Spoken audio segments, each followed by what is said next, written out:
انہوں نے کہا اگر کوئی ایسا ہے تو ہمیں دکھاتا کیوں نہیں؟ وہ کون ہے جن کے پاس مریم سے بہتر مستور کون سی ہے، عیسیٰ سے بہتر مرد کون سا ہے، روح القدس جبریل سے زیادہ اختیار کس کے پاس ہے؟ اتنا کہنا تھا یا حضرت مابا بھی خاموش تھے، یا جبریل کے پروں کی سرسراہٹ نبی کو قدموں میں محسوس ہوئی، آواز جبرائیل امین آئی کہ خداوند متعال کہتا ہے فَحَاجَكَ فِيهِ مِن بَعْدِ مَا جَاءَكَ مِنَ الْعِلْمِ، اگر یہ علم آنے کے بعد بھی نہیں مان رہے، اگر یہ آیتیں سننے کے بعد بھی نہیں مان رہے، فَقُلْ تَعَالُوا نَدْعُ أَبْنَاءَنَا وَأَبْنَاءَكُمْ، پھر ان سے کہو تم اپنے بیٹے لے کے آؤ، ہم اپنے بیٹے لے کے آتے ہیں۔ کیا بات، کیا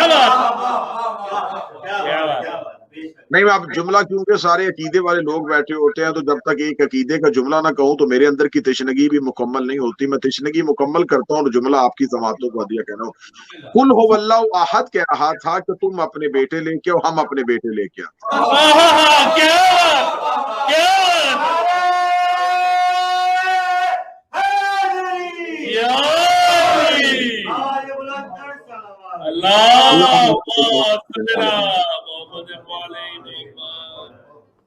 آپ نے بہت خوبصورت استقبال کیا، تو اسی بیداری کے ساتھ جملہ تبدیل کرتے اور مزید خوبصورت کرتے ہیں، جملے کو مزید خوبصورت کرتے ہیں۔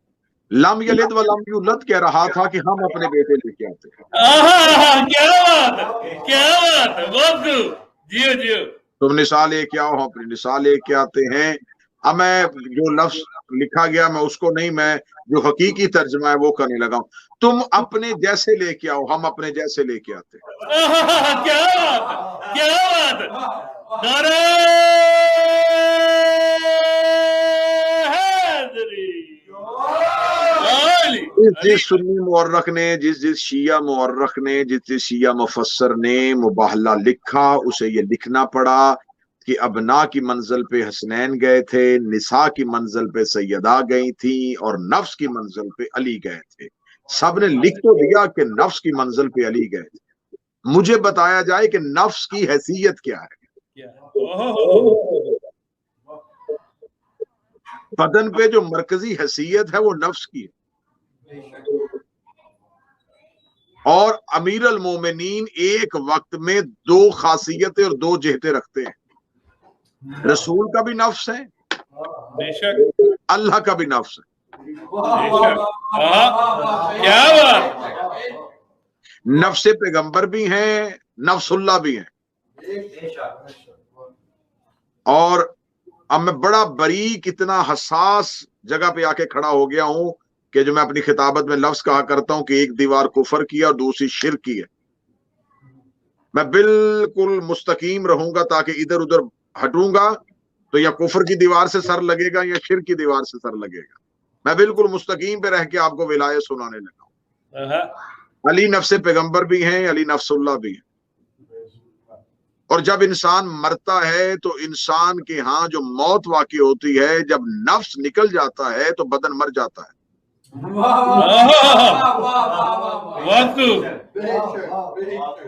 میں جملے کو حساسیت میں کہا تھا، اب جملے کو کھولنے لگا ہوں۔ علی ولی اللہ توحید کے نفس کا نام ہے، علی ولی اللہ نکال دیا جائے تو لا الہ ختم ہو جاتا ہے۔ کیا بات ہے، بے شک، نعرہ حیدری، علی ولی اللہ،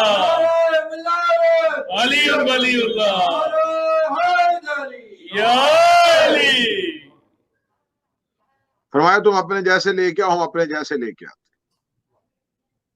علی نفس پیغمبر بھی ہیں، علی نفس اللہ بھی ہیں۔ یہی وجہ ہے کہ ہجرت کی بستر پہ سوئے تو کافروں نے محمد سمجھا تھا، معراج کے پردے میں بولے تو آج تک لوگوں نے خدا سمجھا۔ کیا بات ہے،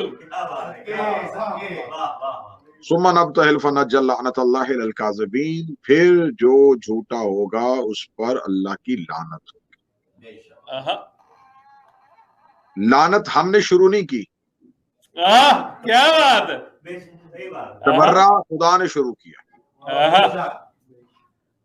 آج لوگ کہتے ہیں کہ نہیں صاحب اگر کسی نے کچھ کر دیا تو اللہ قیامت والے دن فیصلہ کرے گا، تو خدا کو یہاں آیت بھیج دینی چاہیے تھی کہ مباہلہ میں سچے آ جاؤ جھوٹوں کے مقابلے پہ، پھر جو جھوٹا ہوگا خدا قیامت والے دن ان کا فیصلہ کرے گا۔ کیا بات، کیا بات، لیکن خدا نے قیامت والا دن معین نہیں کیا۔ ثم نبتہل فنجعل لعنۃ اللہ علی الکاذبین۔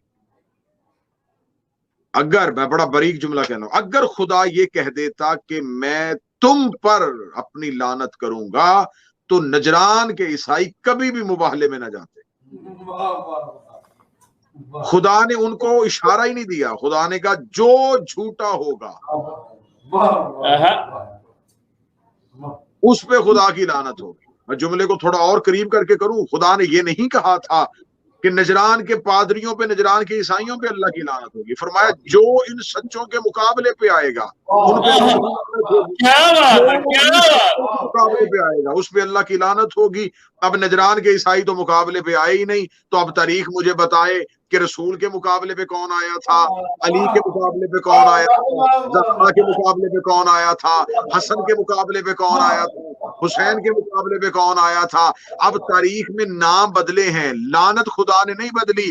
ان میں سے جس کے مقابلے میں جو جس دور میں آئے گا اس پہ اللہ کی لعنت ہو۔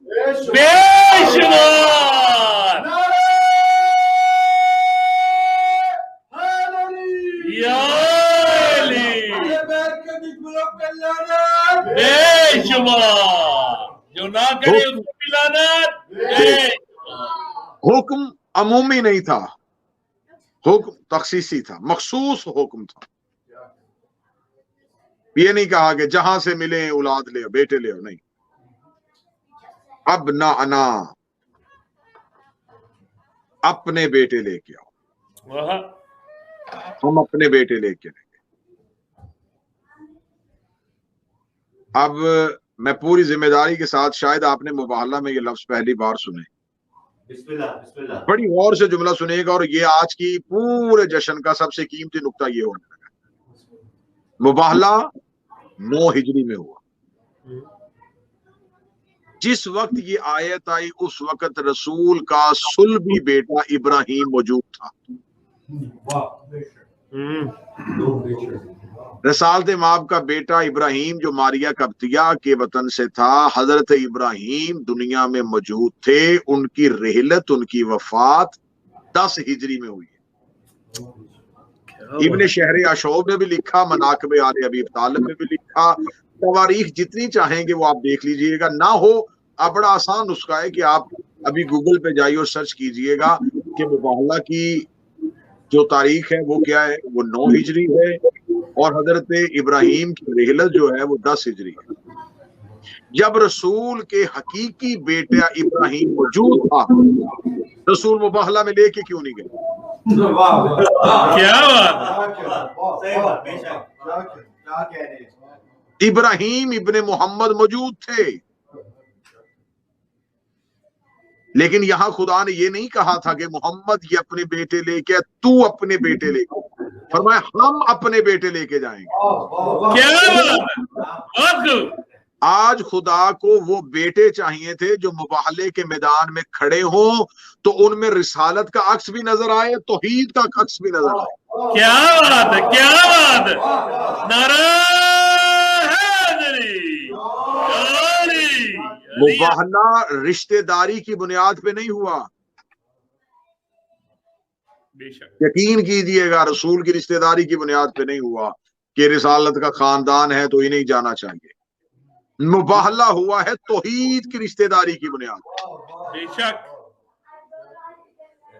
عیسائیوں کا اصل مقابلہ اللہ سے ہو گیا تھا، بات کو سمجھیے گا اور گہرائی میں جائیے گا۔ عیسائیوں نے رسالت کا انکار کرنے سے پہلے توحید کی وحدت کا انکار کر دیا تھا، عیسیٰ کو اللہ کا بیٹا کہہ کے۔ یہ آ گئے تھے اللہ کے مقابلے پہ، انہوں نے بنا دیا تھا اللہ کا جھوٹا بیٹا۔ خدا کو آج تعارف کروانا تھا اپنے اصل خاندان۔